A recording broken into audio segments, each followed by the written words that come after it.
Welcome back to the Sheepdog Brotherhood. With you, as always, is Brett Atterbury, who's a guy I once met, and me, Doug Hewlett. It's been a while. We've both had a number of life events and things going on that have prevented us from being able to record for the last couple of weeks. I was doing real world things and solving real problems. Brett was hunting with friends. So, granted, I wished I was doing those things. And oddly enough, I wasn't invited to go hunting with him either. But either way, with everything you just said, you understand why. Yeah. Because we're not friends? Well, you just always say mean things to me. Look at me. I'm shrinking in my self-confidence. And yes, but you say mean things when the camera isn't rolling and we're not recording. So I have no proof. Because I'm a prudent man, unlike you. Yeah, well, I make bad decisions, hence why I'm here with you this morning. So, in any event, welcome back for episode 27 of the Sheepdog Brotherhood. We're excited to be back and getting back into full swing. I know Brett's calendar is now clear. There's no hunting for at least another few days. And by the way, when I picture you hunting, all I can honestly picture is Elmer Fudd. Like, that's what I think you look like, with like a flappy hat on the ears and looking for wascally wabbits.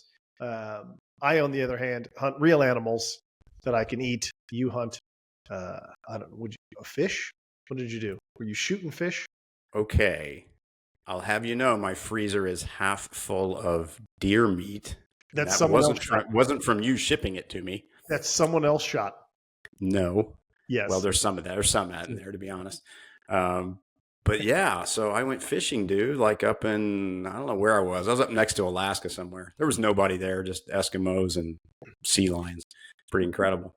And I brought back a lot of fish, halibut and salmon and cod. And I was actually thinking about sending some of that to you, but not anymore. I'm changing my mind. I don't know why. Yeah. Something, yeah. I have an idea. Yeah. Well, in any event, we're back. We're ready to get after it with the Sheepdog Brotherhood. And with that, we're ready to make somewhat of an exciting announcement. Brett, I'm going to try the drum roll function again. We'll see if it works. Here we go. Drum roll in 3, 2, 1.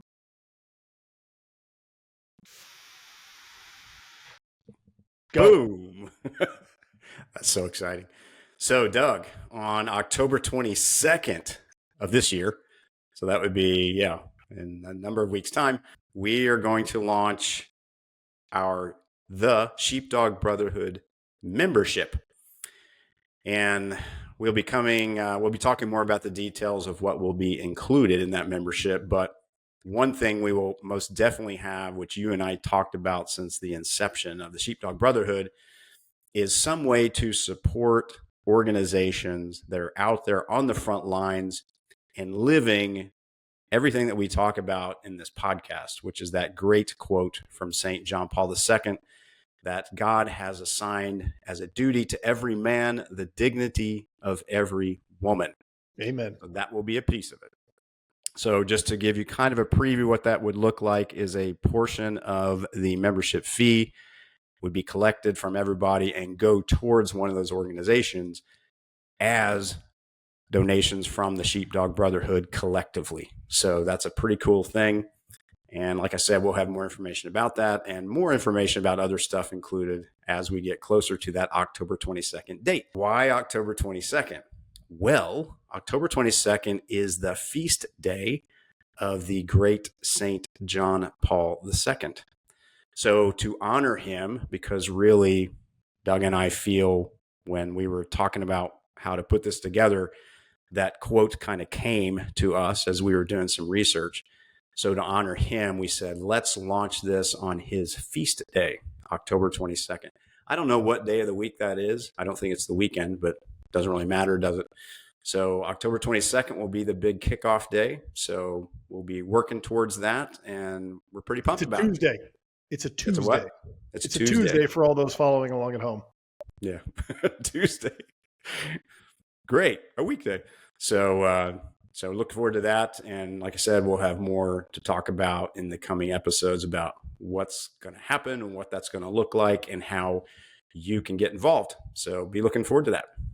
Now, it's my understanding, Brett, that you were going to offer for the first 5 people that do sign up as membership, get to come and stay at your apartment with you for a week and eat this cod and mackerel and halibut. Was that right? Is that still part of the plan? No, it is not. I Okay. don't know where you came up with that. I don't think that was part of our planning session. So Man, was that it's maybe that was a Holy Spirit moment you just had? yeah. I mean, I swear I heard you say that, but No, no. okay. Or Well, maybe what I should say is let me think about it and get back to you. oh boy. And it depends on who the 5 are. Let's just be honest. Anyone There, that's following us, there will be a screening process involved. no, I'm really excited about this launch. I think what we've done in the first 26 episodes really has just sort of been laying the groundwork and the foundation for what it is we're trying to do, demonstrating to people kind of who we are, letting them kind of peek behind the curtain to see who these 2 guys are, what motivates us, why we're doing it, why we're friends, and why what our ultimate goal is. I think Yeah. when you look around where we are right now as a society, and we see how crazy things appear, and how I think so often a fear of action because of how people will view how we truly believe about something has caused people to have inaction, right? Mm-hmm. I'm fearful that my job will be taken from me if I clearly state how I think about X topic or Y topic. Yeah. And what we're trying to do is show people that, we're called to uphold the truth. We're called, especially as men, to not only be truthful to others, but truthful to ourselves. And with that, accept the role that we've been given by God, which is to preserve the dignity of women. And, through the last 26 episodes, as we kind of rambled and stumbled through the dark to try and demonstrate that to people, I think what we're going to reveal to people through this membership, I think really, shed a greater light, and hopefully us be able to make a true impact in the lives of women that need the help. Yeah, well said, Doug. And I would add, last week I kind of had this moment of just kind of negativity about our culture in general with everything that's going on here now in election season. And just, when you read, I mostly read, not surprisingly, conservative type commentary on the state of the culture. And boy, there are so many things to be pessimistic about, for sure, at the macro level. And that's when I realized, well, that is what it is. And that's kind of how it's always been throughout human history. There are, waves here and there of positive things. But for the most part, it's been kind of a wreck, human history. And that speaks to our brokenness. But what can I control? I can control me and what I do. I can't control the macro environment of 8 billion people on the planet. But certainly what I can do is exactly what Jesus asked us to do, which is love him with everything I've got and love my neighbor as myself. And so really, what else can you do, Doug? It's like I can't solve the world's problems. But what I can do is start to do what God has asked me to do person by person. And we can use this platform as well to influence more men, more people, and have them influence other people. And through that kind of, network effect, have the impact that we would like to have, as you said. The funny thing is, it sounds like a simple ask, right? It's like, clean your room. That doesn't sound like a hard challenge. But if your room, if you're a hoarder, cleaning your room suddenly is a massive challenge. Yeah. Love your enemy. That's a lot harder. It sounds simple, but the actual execution of that ask is pretty big. I mean, Yeah. hell, sometimes your enemy is in your own family, right? Yes. Yeah, for sure. And dealing with those people, you love them, you're supposed to, you should, you do, but sometimes that is tough. And I think we see that in society right now, where Mm. we see someone with a countervailing opinion, a different opinion, as the enemy. Like, this is I don't know that this is a new phenomenon, but this is where we're at today, and we need to, not from a political standpoint necessarily, but we need to do a better job of being forgiving, letting things, doing exactly what you just said. Yeah, it's interesting. The definition of love that always stuck with me is the one that Bishop Barron uses all the time, which is willing the good of the other.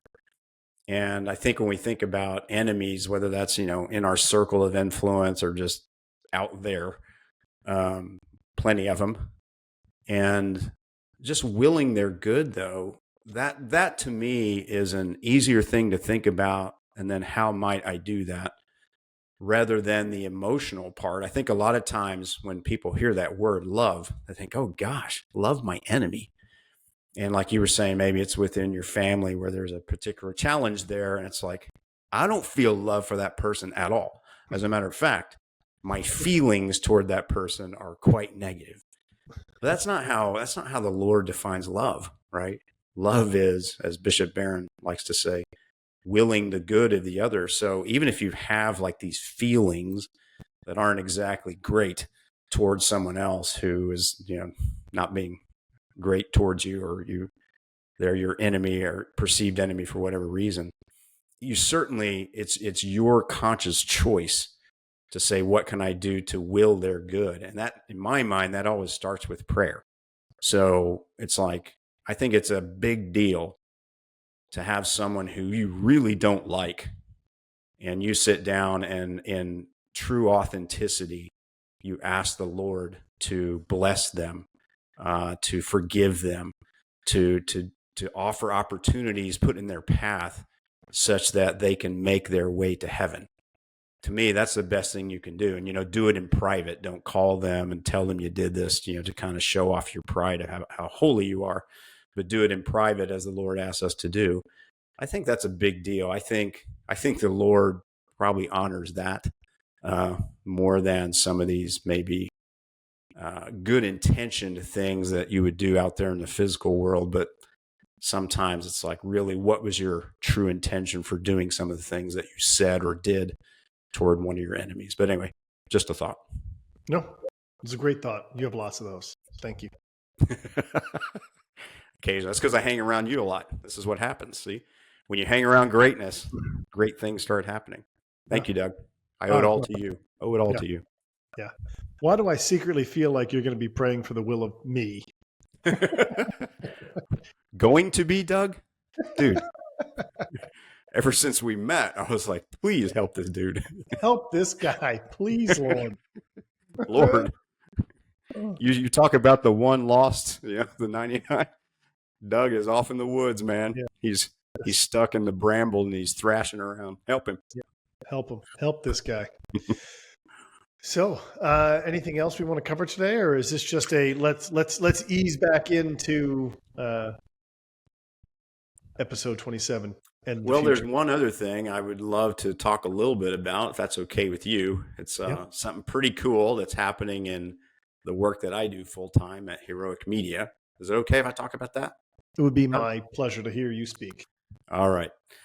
So we are launching, I think I've talked about this in one of the previous 26 episodes, but we are launching a new telehealth business. It's called Her First Women's Health, Her First Women's Health. And we're launching that. The planned date is September 16th. And we're really excited about it. And I think, this wasn't the genesis of this, but when I think about what Her First Women's Health does, it's right in alignment with everything we talk about here in terms of God has assigned as a duty to every man the dignity of every woman. I would just say when we talk about people who are donating to Her First, it's not just men.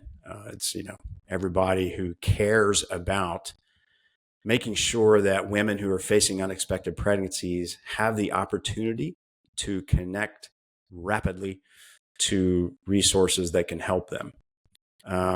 The primary focus, of course, is women who are actively seeking an abortion, and how do you get them the help that they really want instead. Like I've said, I know I've talked about this before, but research shows that 6 out of 10 women who get abortions actually didn't want to. They wanted to choose life, but they felt forced in some sense to choose abortion because they lacked emotional support and financial support. And so what's so interesting to me, and was really the reason we started this new telehealth business, is those things that they're looking for actually exist, like right in their local communities with the local pregnancy clinics, the pro-life, life-affirming clinics. It's just that they don't know about it. And the more we looked into it, and we've been looking at this for years, but the more we looked into it, it really comes down to they don't know about it because they haven't been told about it. And they haven't been told about it before they ever faced the issue of an unexpected pregnancy. So you and I, as marketers, we know this as branding, right? So no organizations have gone out and advertised to let these women know that these kinds of things are available to them should they ever need them. And so here they are. It's like the exact thing that they want and are looking for that exists, and they just don't know about it. So we started this business to solve that problem. Of course, we'll start locally, just one city, kind of getting it up and running and working out the kinks. There's always kinks in a new business. And then we'll start expanding from there. So we're going to start in Oklahoma City on September 16th. Yeah. Awesome. That's great. So Congratulations. please. I think this could be a huge deal. I kind of think of it as a movement within the movement, movement within the pro-life movement, which has more of a all in on the woman focus, as, and why? Because, you and I have sales and marketing background. This is obvious to us, but it's not so obvious to many people. But you want to focus on who makes the decision in a transaction. That's who you want to influence. And, you and I would call it in our business world, who writes the check. That's who you want to, when you're doing a sales call, you want to be talking to the person who can write the purchase order. And so it's the same thing here. It's the woman ultimately decides. Yes, there are many influences over her for sure, but she's the one that decides. So this whole strategy of Her First Women's Health is to go all in on her. So not talking about right to life, not talking about laws, not talking about babies, just talking about her. Like, what can we do to help you? And I think that's an exciting kind of new thing. It's not that hasn't existed in pro-life, but I guess what I would say is different is this is an all-in focus on that. So I think this has a lot of potential. So just ask the folks who are listening to this, and you'll obviously be hearing more about it too going forward, but just please pray for that. Definitely. That's exciting. I wish you guys the best of luck with that. Thank you, brother. Cool. September 16th, Oklahoma City. Excited to hear the official press release or see the press release on that. That'll be good. Yeah. Cool. Thanks, brother. Excellent. Well, it was great catching up, brother. It was great. It's good to see you again. It's been a while. Thank you. Yeah, we're going to have to, obviously, you and I are going to have to get together as we finalize our preparations for our October 22nd launch of the Sheepdog Brotherhood. So mark your calendars. It's coming. The countdown begins. Yeah. Awesome. Have a great day, Brett. You too, brother. Take care. Bye. Bye.